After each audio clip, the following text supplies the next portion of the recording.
president would stop lying, black babies would stop crying, and young brothers would stop dying. Hello again. I hope that by now you've decided to join me in this battle for correction and redirection. If you decided to be an agent of change for the black community, go ahead and hit that like button.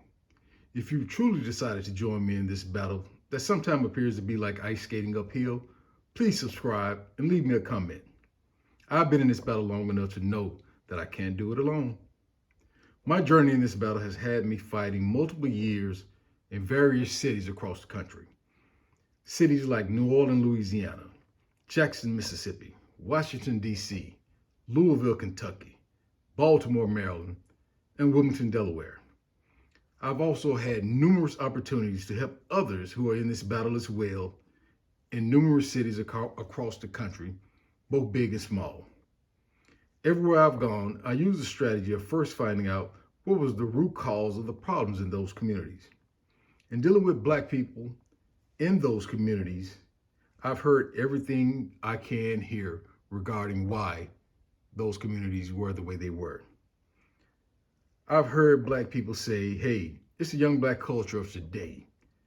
I've heard black people say it's the failure of the old heads to be real fathers and mothers that had morals, values, and character.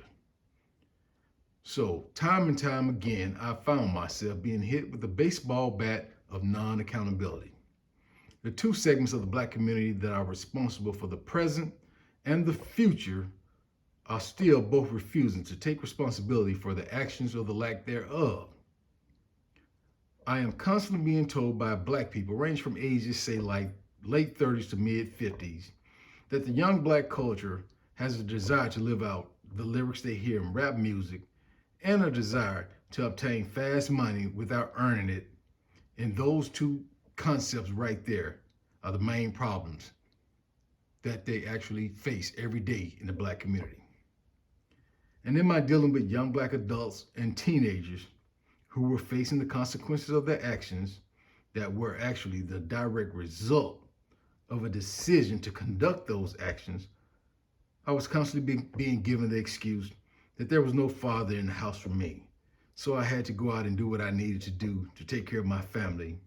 Or I was hearing, hey, this is how the OGs taught me how to survive. This is simply the way it is in our communities. So no matter where I journeyed on my quest to help black people correct and redirect, I'm always faced with people in communities which no one wants to be responsible for. No one is willing to step up and take on the problems of those communities. If no one in the black community is responsible for the black community, who is going to fix the black community? Is the black community simply waiting on someone to come and save it? If so, why? You know I love that question, why? Or is the black community fine just the way it is? If so, why again? If the black community is fine just the way it is, why is it when other black people from those communities become successful, they are the first ones on the train to leave those communities? Well, if the black community is unwilling to take accountability for what's going on in the black community, I guess the black community can't be saved. But I refuse to believe that. I see you made a pretty decent move.